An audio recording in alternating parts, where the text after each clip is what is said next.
Hello, my name is Mathieu Glaude. Bonjour, je m'appelle Mathieu Glaude, and I'm the CEO of Northern Block, a Canadian digital identity technology provider focusing on delivering digital trust using self sovereign identity, SSI technologies, standards, and principles. And the title of my presentation today is Are we really committed to protecting the rights of people and of democratic societies? And so, is protecting both the rights of individuals and societies really a priority for us today? I'd like to maybe start this off by covering what rights mean from the perspective of the Canadian Charter of Rights. And so, the Canadian Charter of Rights and Freedoms sets out those rights and freedoms that Canadians believe are necessary in a free and democratic society. So, this charter is part of the Canadian Constitution, and it protects those basic rights and freedoms of all Canadians that are considered essential to preserving Canada as a free and democratic country. And it applies to all governments, whether it be federal, provincial, and territorial. And it includes protection of the following: so, fundamental freedoms, democratic rights, the right to live and seek employment anywhere in Canada, legal rights like life, liberty, and personal security, equality for all, and so forth. And so, if we dive a bit deeper into the fundamental freedoms, which I've put in bold here in the first bullet point on the slide, everyone has the following fundamental freedoms. And under Section 2 of this charter, Canadians are free to follow the religion of their choice. In addition, they're guaranteed freedom of thought, belief, and expression. And since the media is an important means for communicating thoughts and ideas, the charter protects the rights of the press and other media to speak out. And our right to gather and act in peaceful groups is also protected, as is our right to belong to an association like a trade union, for example. So these freedoms are set out in the Charter to ensure that Canadians are free to create and express their ideas, that they're free to gather to discuss them and communicate them widely to other people. And so these activities are basic forms of individual liberty. So back to my previous question, is protecting both the rights of individuals and societies really a priority for us? So I'd make the point, and just maybe taking a sidestep here, just talking about cybersecurity, I make the point that the reason cybersecurity is in place is in fact to protect our rights. The reason for cybersecurity is to protect the rights of people and societies. And so with the internet and networks, these have all been mechanisms to give citizens opportunities to apply our freedoms through digital mediums. So the public town square, where one would go to in the past for assembly or to express thoughts, has now been augmented in the digital world.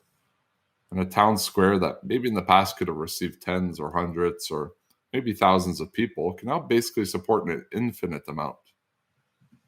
And not only an infinite amount of legal people, but an infinite amount of computer-generated entities like bots, algorithms, different representations, and so forth. So this reality has resulted in creating more valuable places for exploitation to happen, of exploitation of our freedom to happen. And for one, these digital spaces are easier to access, right? We're not bound by any geographical hurdles to access these spaces, to participate and potentially commit crime, fraud, or unethical behavior. And the pure size of these digital gatherings can now influence more severe outcomes downstream, therefore making them more valuable to attack or to want to influence. And so, for example, there was a 2020 study done by researchers at the Carnegie Mellon University, and what they concluded is nearly half of the Twitter accounts spreading messages on Twitter, on that social media platform, about the coronavirus. So half of accounts spreading messages about the coronavirus were likely bots. Half. So they looked through over 200 million tweets discussing the virus, and they found that about half were sent by accounts that behave more like computerized robots than humans, appearing to be aimed at sowing division. So these types of attacks are more and more common, and we're seeing nation states themselves funding these types of attacks or deployment of these types of cyber attacks aimed at other nation states or people of other nation states. So the information wars are now very effective through digital means.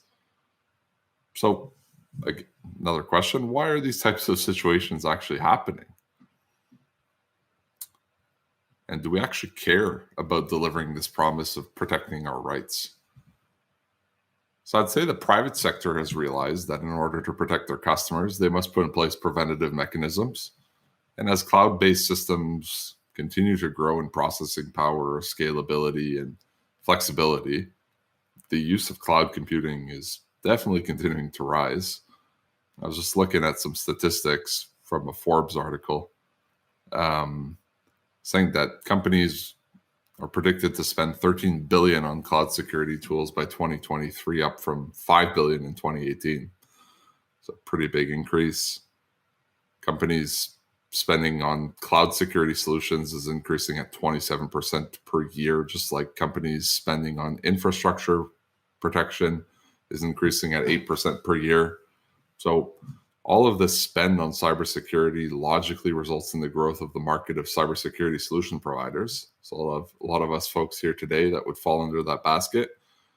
And therefore, the global cybersecurity market, which in 2020 was projected to be worth 170 billion, is projected to grow to 270 by 2026.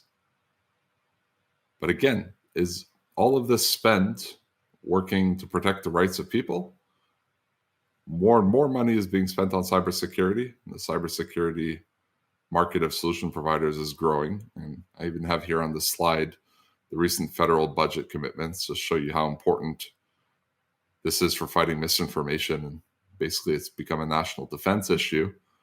But how are we going to do any better? I mean, to achieve what we're trying to achieve, both individuals and societies must be capable of expressing their choice without being manipulated. And if we don't want to be manipulated, then our environments must be secure to allow us to express ourselves freely. So I'd make a statement by saying the way our digital world is architected today inherently places all of our data out of our control.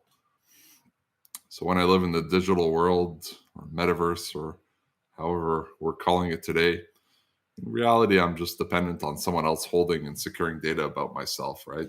I really don't have an alternative, which means that cybersecurity is about securing my world, which is not under my control.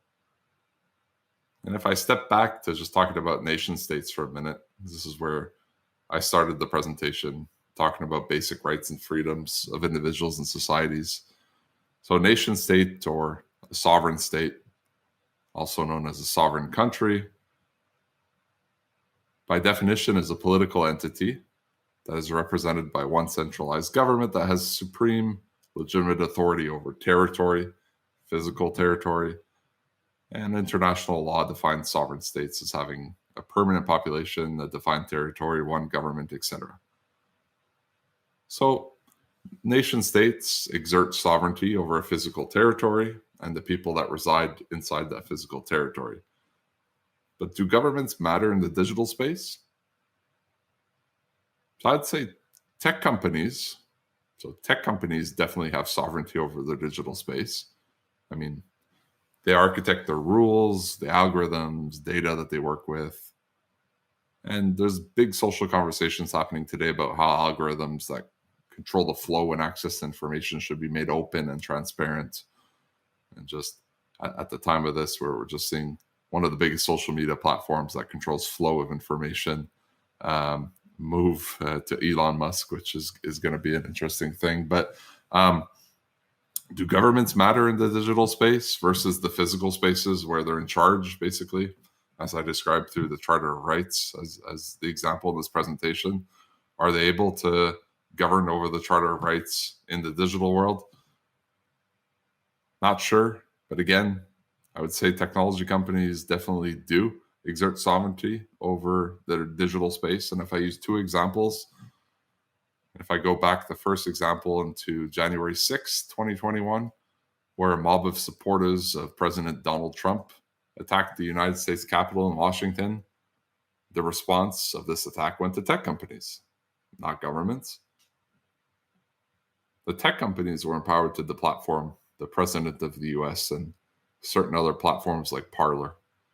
And regardless of what you think about their policies for doing this, whether the president of the United States should be banned or not from a social media site, no one voted for the rules. The tech companies basically exerted sovereignty themselves.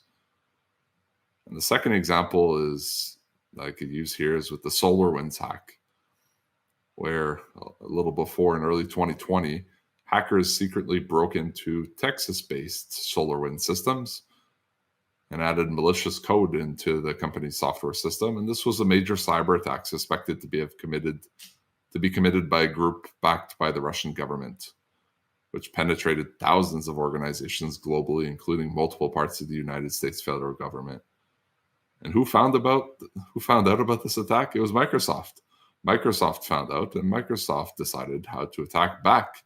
Again, it wasn't a nation state, it wasn't the government.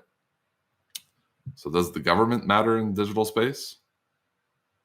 I mean, if nation states are the starting point for ensuring rights and freedoms of their people, ensuring that they're met, but then most information flow and activity happens digitally, I'd say there certainly are some gaps today. So have we been able to deliver on the promise of cybersecurity? Will we ever be able to protect the rights of individuals and societies under the existing model? And again, regardless of your political views, there needs to be some mechanisms where both individuals and nation states can exert digital sovereignty. I mean, the incentive of a nation state is to govern under their charters and constitution. The incentive of an individual is based on their own self-wants and needs. And the incentive of companies is to make money for their shareholders. And you know what? It's a model that's worked well under capitalism, and it's helped spur a lot of innovation and a lot of progress in the world. But we could question whether it's up to private companies to protect the rights of people and societies. And I'd make the observation here that we haven't really delivered on the promise of cybersecurity, and we're not going to under this existing model. It doesn't work when there are single points of attack, right? Whether it's identity fraud to commit fraud, or for as long as we use knowledge-based credentialing to authenticate people, we're going to have a problem. For as long as we can't rely on verifiable identity data mixed with privacy-preserving mechanisms, we're going to continue sharing data which could be exploited. For as long as we centralize application architectures instead of thinking from a data-centric approach, we're going to have problems. Or whether it's misinformation that could be enabled through the exploitation of privately managed algorithms and governance of information networks, we're going to continue struggling. So the architecture of the information technology networks and the internet is broken at the baseline. You could apply some duct tape to try to hold things together, but you can't fix something that's this much broken. But the good thing is we have solutions now in the digital world for all of these problems. The good thing is we have solutions to re-architect our digital world. We have ways to enable self and nation state sovereignty in the digital world. So these are all solutions that I'm fortunate as the CEO of Northern Block to be working on every day. So we're building products based on open public infrastructure and standards. We're helping the public sector achieve digital sovereignty to help empower and protect their citizens. We're helping the private sector to empower and protect their employees, vendors, and customers. And you know what? We're ultimately working to protect the rights and freedoms of people. So I'll repeat my earlier point that the reason cybersecurity exists is to protect the rights and freedoms of people and societies. And really, without thinking about how to re-architect what's broken today, I'd say we aren't really committed to protecting the rights of people and democratic societies.